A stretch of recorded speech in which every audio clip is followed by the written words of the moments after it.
What's up, y'all? It's your girl Shay Renee, and tonight, or this morning, because it's late, we're gonna talk about Sisters episode 13 and 14. And can I tell you something? When we gonna fire Hayden already? Let's get into it, shall we?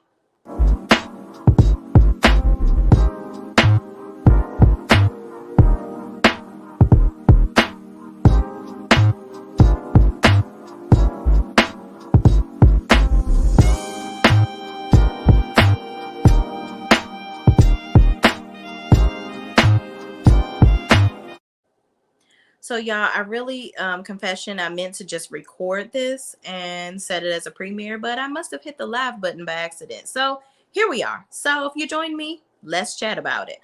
All right, so I'm going to review episode 13 briefly, and then we're just going to get straight into episode 14. Okay, so in episode 13, that was basically where Zach whooped Hayden's ass all up and down the damn steps, child.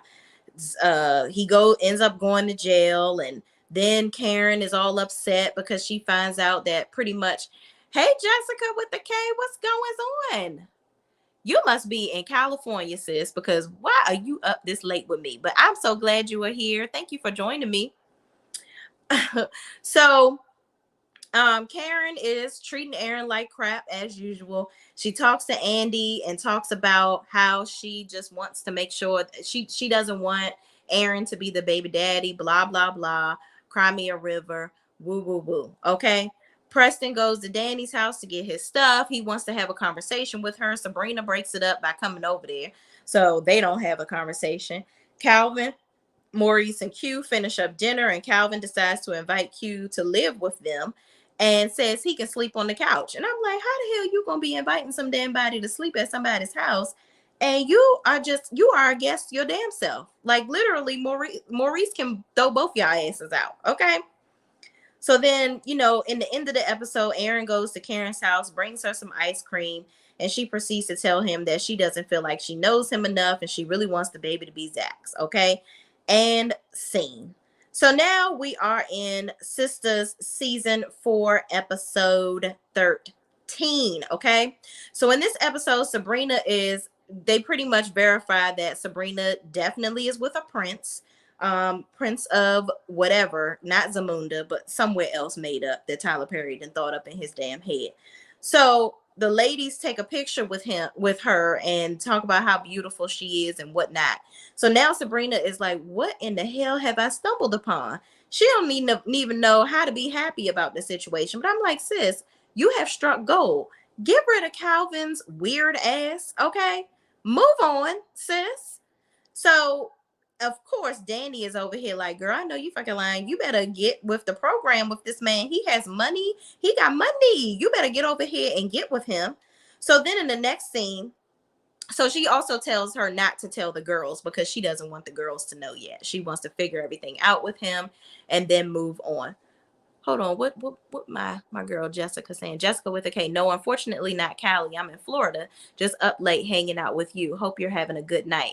I'm having a great night because I know you on here with me, sis. Thank you so much. And Florida is amazing. I need to come down there and vacation, okay? So in the next scene, Fatima and Andy can't see Zach till morning. So Fatima begs Andy to call Robin to get Zach out. He can't get him out, and he can't get him out until morning. He's going to have to call the judge and see what he can do. So Fatima wants to get her phone out of the office, and Andy says she'll get it for her because Hayden is still in the office, and she don't think it's a good idea for her to be going up in there. So she urges Fatima to go home and get some rest instead of sitting there waiting on Zach. Okay. So Maurice goes to the club because he's feeling all some types of way. Like oh, I can't shake the feeling of wanting to hop on Q's big black, you know what.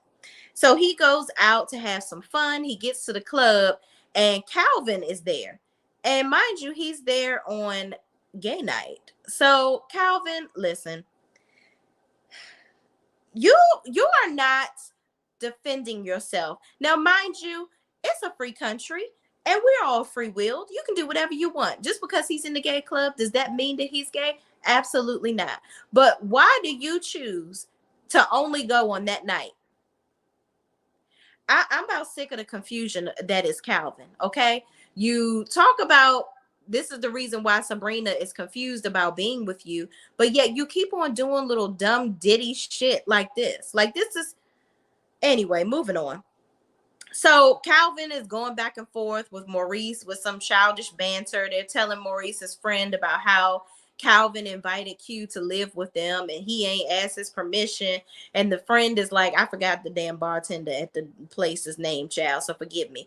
But the friend is like, oh, that's absolutely not a good idea for him to be living with you guys. Okay. So Calvin, you need to get your shit together. And he wasn't giving Calvin no more damn drinks because he was doing entirely too much. But now Maurice begins to drink because he's like, I need a break from both of these ninjas. So pour it up. Okay. So then he says, I'm weak over Q's chocolate body. I'm like, oh my gosh.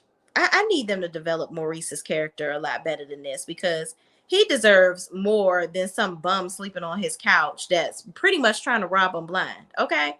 So moving on, Karen is eating pickles. How convenient. Of course, all pregnant women want to eat pickles, child. Tyler, you could have found her some other type of food that people want. Like pickles ain't the only thing that pregnant women eat. But anyway, she chowing down on the pickles. Then she, got the ice cream there, and Aaron is over here doodling on some pad. And she's like, what you over there drawing? And then he shows her, and she's like, that's supposed to be me? That don't look like me. He's like, well, no, that's a picture of you as you progress, when you get older. And I'm like, oh my gosh. What kind of,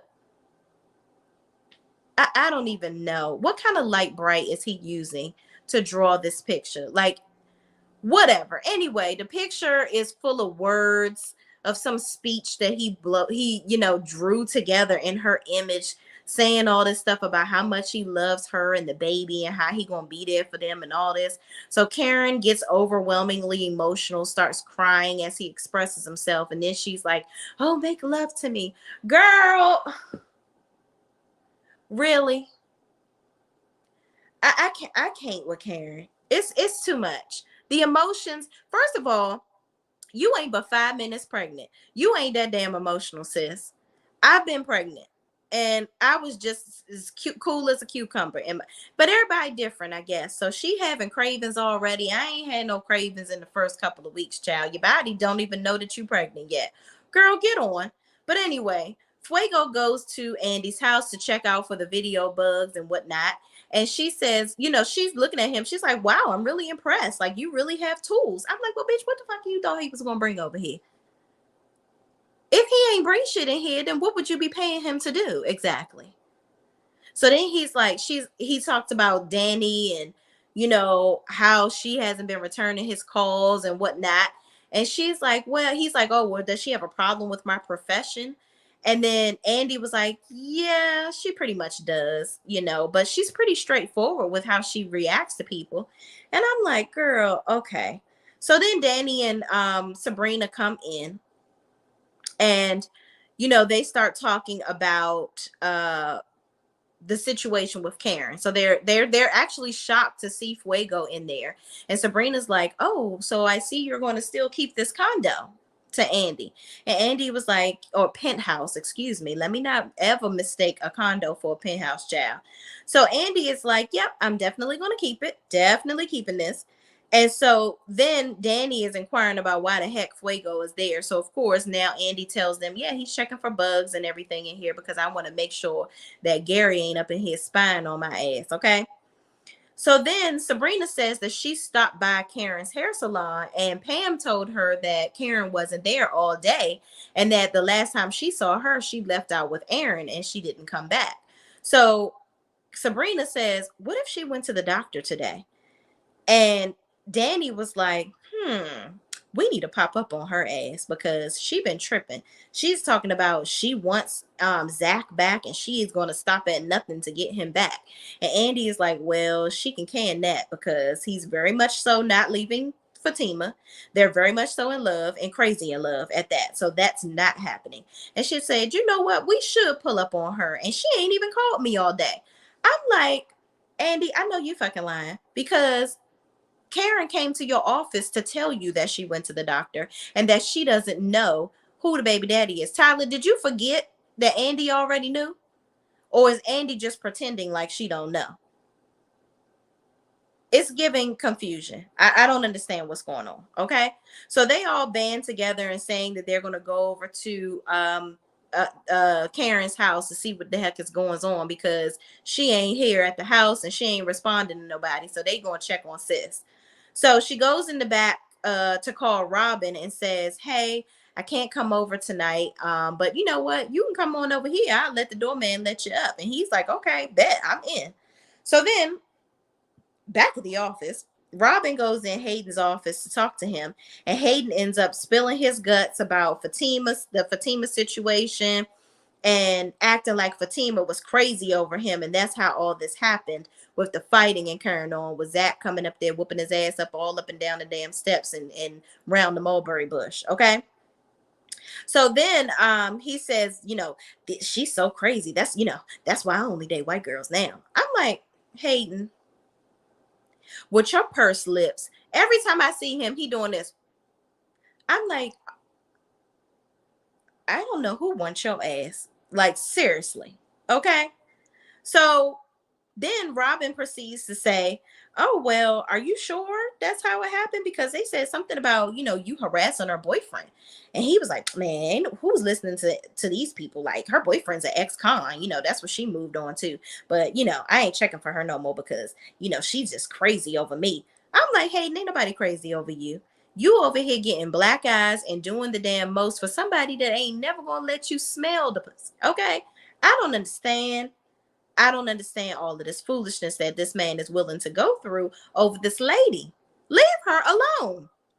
So then he proceeds to ask Robin, he's like, well, I know there's no fraternization in the office, even, me and Fatima had our thing. But what's up with you and Andy? Like, y'all always talking and stuff. Like, what's going on with y'all? I heard you smashing that. He was like, oh no, I'm gay. And you don't know? I'm gay. What you talking about? And he was like, I like her shoes, that's what we talk about. Like, what you mean? And Hayden was like, well, wait a minute. Are you sure? I mean, it's not fraternization if you mess with her, because you're from London, right? Like, you don't have really no ties here. It's okay for you to fool around with her. And he's like, I'm actually more interested in you, actually. So now Robin is just playing games with him and going back and forth and pretty much trying to make old dummy Hayden uncomfortable. So he sits there. He says, okay, well, I'm going to go ahead and leave now. And then he sits there for an uncomfortably long period of time. And then he says, they talk about the meeting that they're going to have with the partners.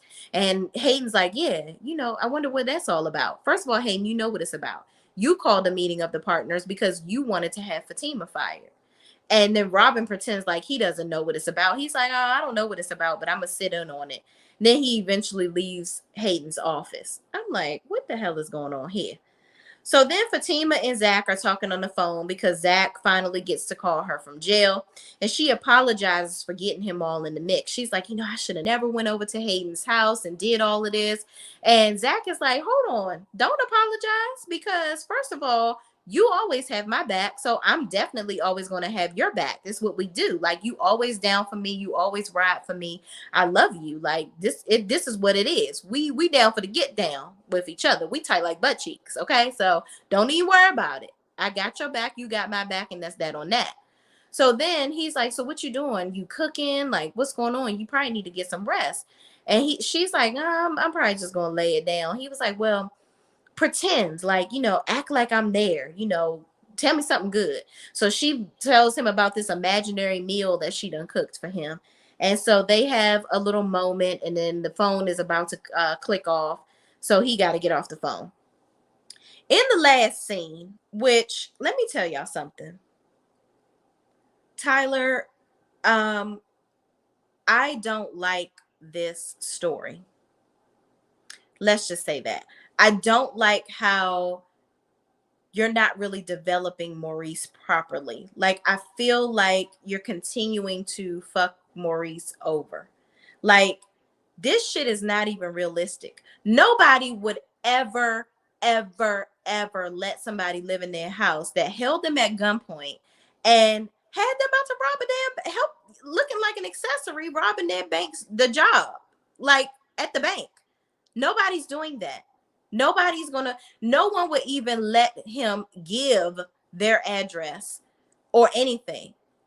I would have called the police and got a restraining order on this man. Like, there is no way in the stretch of the words or life that this situation would even happen. But of course, Q is a trifling ass Negro, like I thought he was. Okay. So Calvin stumbling and drunk from the house from the club, child. And I'm like, who the fuck let him drive home? Okay. So he keeps on talking about how the room is spinning and he needs some water. So Q go get his dry ass some water. So he's sitting down talking about how he's trying to get over Sabrina and how she's, giving him a hard time. But then he talks about how amazing she is, but she thinks he's gay. She thinks he's gay and he's not. And I'm like, Calvin, you do a lot of suspect things. Like now, sitting with this man that stole your checkbook and letting him live there. So then they talk about Q and his escapades because Calvin and Q says, well, I'm not gay either. And Calvin was like, are you sure? Because yeah, you be getting down in the booty crack with Maurice. So what you talking about? He was like, oh yeah, I don't let nobody put nothing in my butt. It's an exit only situation over here. And yeah, I'm gay for pay. Like women and men, either one of them can get it. I'm an equal opportunity cash person. That's what I do. And so Calvin is looking at him like, oh, that's what you're doing. Okay. So basically, Q says he's cash sexual. That's what he do. He don't let nobody go up in the trap stack in the back. He go up in them, whoever it is, as long as they paying for it. And then he proceeds to come on to Calvin. Like, because Calvin says, yeah, Sabrina thinks I'm gay because, I like a little vibrator, back door. And, listen, she's a woman doing it, so I just thought it'd be a little something to spice it up. And I like it. So it is what it is.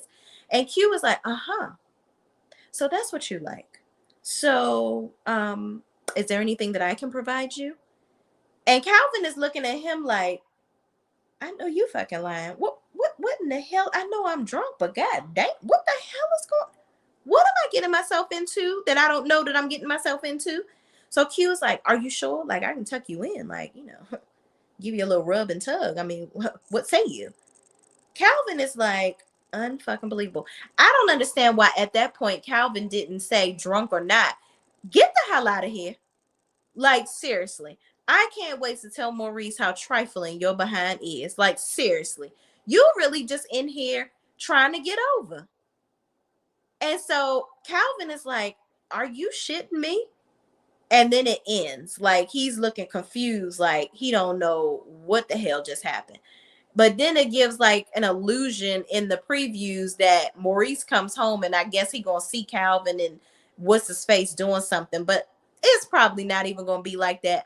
Listen, I don't know what's happening with this story with Maurice, Calvin, and Q. I just feel like it's dead. Like it needs to be rewritten. Something else needs to happen. Get Maurice a real love interest or get him intertwined with the girls. It could be sisters and one bruh. Like, come on now, something, because I can't take no more. It's really, this whole storyline with Maurice is shooting darts in the dark. Okay. But anyway, y'all, thank y'all for watching. Please don't forget to like, comment, subscribe, and share this video with anybody else that's watching this crazy show, Sisters too. And I will see you in the next video. Peace out. And thank you, Jessica. Special shout out to Jessica for hanging out with a sister this evening. Y'all, good night.